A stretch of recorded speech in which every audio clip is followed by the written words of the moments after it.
ప్రతి మనిషి జీవితంలో కూడా కొన్ని నెంబర్లు మన జీవితంలో వస్తూ ఉంటాయి. అతని అబ్జర్వేషన్ కరెక్ట్. 4, 3 కేతు. అలాగే ఇంకొక అతను పాన్ కార్డ్ నెంబర్ తీసుకున్నా, ఆధార్ కార్డ్ నెంబర్ కౌంట్ చేసిన, బండి నెంబర్ కౌంట్ చేసిన, ఇలా అంతా కూడా ఒకటే నెంబర్ వస్తుందండి, అది కేతు అండి అని ఇలా చాలామంది అంటూ ఉంటారు. కాబట్టి మన కేతువు ఏ ఏ స్థానాలలో ఉంటాడు అనేటటువంటిది అది టెక్నికల్ పార్ట్, అది పండితులకు అవసరం. సామాన్య మనిషికి కావాల్సింది ఏంటంటే ఆయా స్థానాలను బట్టి కేతువు మన పూర్వ జన్మల్ని మనకి ఆయన తెలియజేస్తాడు అనేటటువంటిది స్పష్టంగా అర్థమవుతూ ఉంటుంది. జగద్గురువులైనటువంటి ప్రభాత్ రంజన్ సర్కార్ ఆనందమూర్తుల వారు తన దగ్గరకు వచ్చినటువంటి భక్తులకి పర్సనల్ కాంటాక్ట్ ఇచ్చేవారు. అంటే ఇప్పుడు ఉన్న స్వామీజీలు ఇస్తున్నట్టుగా కాదు. వాళ్ళు మేము నీకు పూర్వజన్మ గుర్తు చేస్తాం అట్లా కాదు నాయన. ఆయన రామకృష్ణ పరమహంసల వారి గురువైనటువంటి తోతాపురికే మోక్షాన్ని ఇచ్చారు. సిబిఐనే ఒంటి చేత్తో ఛాలెంజ్ చేసి తన్ని ఎంత ఇబ్బంది పెట్టినా సరే, విషమిచ్చినా సరే సిబిఐని ఆ విషాన్ని ఇక్కడ ఆపేశాడు ఆయన. దాన్నే నీలకంఠ దివసగా ఆనంద మార్గ ఆశ్రమం ఇప్పటికీ జరుపుకుంటుంది. ఆనాడు శివుడు నీలకంఠం అంటే విషాన్ని కంఠం దగ్గర ఆపేశాడు. అదే పునరావృతం చేసినటువంటి శివావతారమైన అటువంటి జగద్గురువులు నీతూ అంబానీకి, ముఖేష్ అంబానీకి, సుశీల్ గోయంకాకి, సీమా గోయంకాకి, కుమార్ మంగళం బిర్లాకి, ఇలా తన దగ్గరకు వచ్చినటువంటి ప్రతి ఒక్కళ్ళకి doctor Ravi Batra South Methodist University professor ఎకనామిక్స్లో నోబెల్ ప్రైజ్ విన్నర్ 1993 అని కొడితే వచ్చేస్తుంది. అతను వికీపీడియా చూడండి, పిఆర్ సర్కార్ వల్లే నాకు నోబెల్ ప్రైజ్ వచ్చిందంటారు. మరి అటువంటి స్థాయి గురువు గారు ఇచ్చారు పర్సనల్ కాంటాక్ట్. అలాగే పరమహంస యోగానందుల వారి గురువైనటువంటి యుక్తేశ్వర్ బాబాజీ, వారి గురువైనటువంటి లహరి మహాశయుడికి ఆయన గురువైనటువంటి మహావతార్ బాబాజీ రాణిఖేట్లో అన్ ఆటోబయోగ్రఫీ ఆఫ్ యోగి అని చదవండి, ఒక యోగి ఆత్మకథ. అందులో ఆ మహావతార్ బాబాజీ లహరి మహాశయుడికి ఇలా ముట్టుకుంటే పూర్వజన్మ స్మృతి వచ్చింది.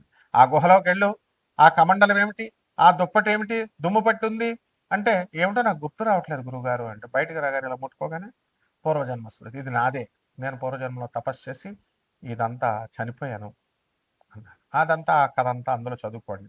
ఆ తర్వాత నువ్వు చనిపోయిన తర్వాత ఏ తల్లి గర్భంలోకి వెళ్ళావు, చిన్న పిల్లాడుగా నువ్వు ఎలా పుట్టావు, పెరిగావు, తర్వాత నీకు జాబ్ ఇప్పించింది నేనే, ఇదంతా కూడా స్పిరిచువల్ మాస్టర్స్ చెప్పేది. ఆ స్థాయి మాస్టర్స్ ఇప్పుడు ఉన్నటువంటి వాళ్ళు కాదు.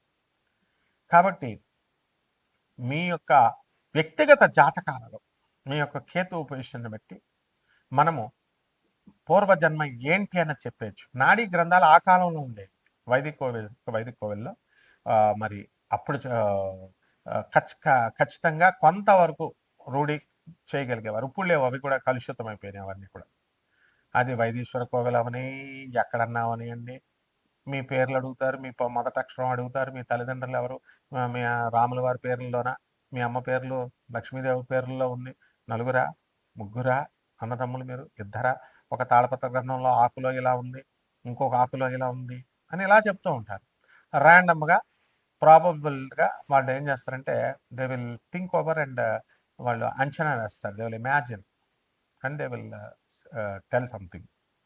సో ఇట్లాంటివి కాదు నేను చెప్పినటువంటి ప్రభాత్ రంజన్ సర్కార్ ఆనందమూర్తి గారు, రమణ మహర్షుల వారు, స్వామి వివేకానంద, రామకృష్ణ పరమహంస, మహావతార్ బాబాజీ, లారీ మాస్టర్, వాడికి మన స్పిరిచువల్ మాస్టర్స్ వాళ్ళు వెంటనే మనకి మన పూర్వజన్మ ఏంటనేది వాళ్ళు చెప్పేవారు. కాబట్టి ఖచ్చితంగా కేతువు 12 ఉన్నటువంటి వాళ్ళందరికీ కూడా ఇది ఆఖరి జన్మ, మళ్ళీ జన్మ లేదు మనందరికీ కూడా అటువంటి వాళ్ళకి. కాబట్టి జాగ్రత్తగా వాళ్ళంతా కూడా సాధన చేసుకోవాలి. ఏం చేసుకోవాలన్నది మీ వ్యక్తిగత జాతకాలను పరిశీలిస్తే మీరు పూర్వజన్మలో ఏంటన్నది అవలీలగా చెప్పచ్చు. దానికోసం మీరు మాకు ఫోన్ చేయండి, బర్త్ డీటెయిల్స్ ఇవ్వండి, తర్వాత టైమింగ్ పెట్టండి. ఆ తర్వాత మా యుఎస్ఏ నెంబర్ ఇవ్వడం జరిగింది, అలాగే ఇండియా నెంబర్ ఇవ్వడం జరిగింది. తెలుసుకోండి చక్కగా, సద్గురువుల్ని పట్టుకోండి, చక్కగా మీ జన్మల్లో చేసినటువంటి ఆ పాపాలు ఏమిటి వాటిని రెక్టిఫై చేసుకోండి. అండ్ శ్రద్ధ ఉండాలి. ఏదో ఒకసారి ఫోన్ చేసేసి గురుగారు నేను పూర్వజన్మలో ఏంటండి అని అడిగేసి మళ్ళీ వదిలేస్తే అలా వర్కౌట్ అవుతుంది. గురువుని పట్టుకోవాలి ఫస్ట్. ఆ గురువుని జగద్గురువులు వాళ్ళు వాళ్ళతో అటాచ్మెంట్ ఉంటేనే, వాళ్ళతో కంటిన్యూస్గా మీరు మెడిటేషన్ అవనియండి, వాళ్ళు చెప్పిన ఐడియాలజీని పాటిస్తూ, వాళ్ళు చెప్పిన మిషన్లో మీరు పాల్గొంటూ, అనాథల పట్ల, సాధువుల పట్ల మీరు జాలి దయ కలిగి వాళ్ళకి సేవ చేసుకున్నప్పుడే you will be able to know, you will be able to understand. I was mystery, I am mystery, I will be mystery అని చెప్తారు ఈ స్పిరిచువల్ మాస్టర్స్. ప్రభాత్ రంజన్ సర్కార్, నేను ఎప్పటికీ కూడా మీకు అర్థం కాను, నేను రహస్యం. ఐ ఆమ్ మిస్టరీ, ప్రస్తుతం కూడా నేను మిస్టరీయే. ఐ విల్ బి మిస్టరీ, ఫ్యూచర్లో కూడా మిస్టరీయే. అలాగే if you want to I'm not this physical body, నేను ఈ యొక్క భౌతిక దేహాన్ని కాదు. If you want to understand me, నువ్వు నన్ను అర్థం చేసుకోవాలని అనుకుంటే కనుక you work for my ideology, you work for my mission అన్నాడు. ఐడియాలజీ కోసం, నేను చెప్పిన ఐడియాలజీ కోసం పాటించండి, నేను చెప్పినటువంటి మిషన్ కోసం పాటించండి అన్నాడు. కాబట్టి వ్యాపార దృక్పథంతో కాకుండా నాన్ కమర్షియల్ యాటిట్యూడ్తో మేము ఎప్పుడు కూడా మీకు సేవ చేయడానికి సర్వదా సన్నిద్ధం. కాబట్టి అక్కడ నాకు కావాల్సింది శ్రద్ధ, తర్వాత ఇంట్రెస్ట్ ఉండాలి, అండ్ పేషెన్స్ కూడా ఉండాలి. కాబట్టి ఈ 12 రాశుల వారికి ఒక స్కెలిటన్ ఐడియాగా మనకి పూర్వజన్మల కాన్సెప్ట్ మీద ఎవరు ఏమై ఉంటారు, వాటి ప్రభావం ఎలా ఉంటుందనేది ఒక్కొక్క రాశిని బట్టి చూద్దాం. మకర రాశి, ఈ మకర రాశి వారికి అందరికీ కూడా పూర్వజన్మలో మీరంతా కూడా మకరము అంటే మొసలి, అలాగే మొసలి సంబంధమైనటువంటి పట్టుదలలు చాలా అధికంగా ఉన్నటువంటి వ్యక్తులు.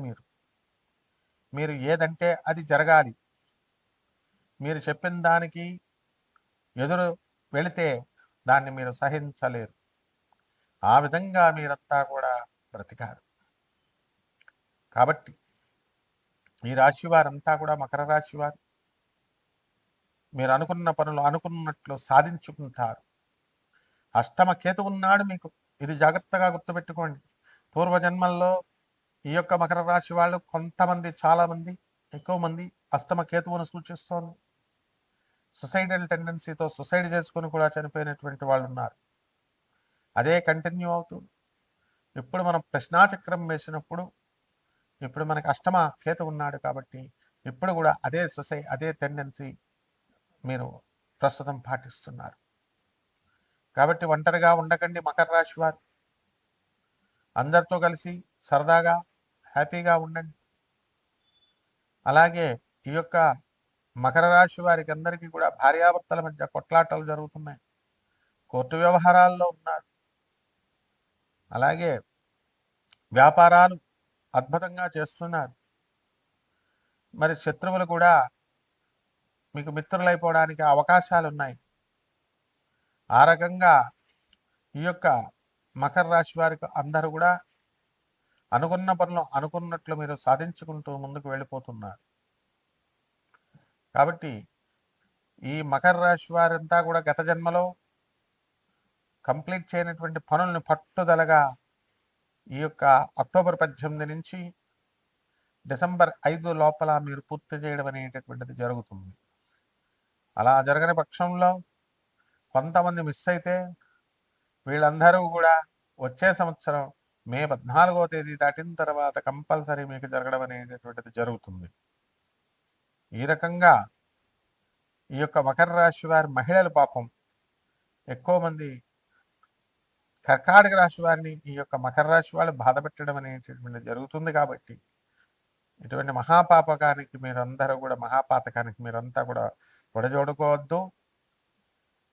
అండ్ ఈ రకంగా ఈ యొక్క మకర రాశి వారు బంధుమిత్రులతో విందు వినోద కార్యక్రమాల్లో పాల్గొంటూ ఖుషీగా ఉంటారు.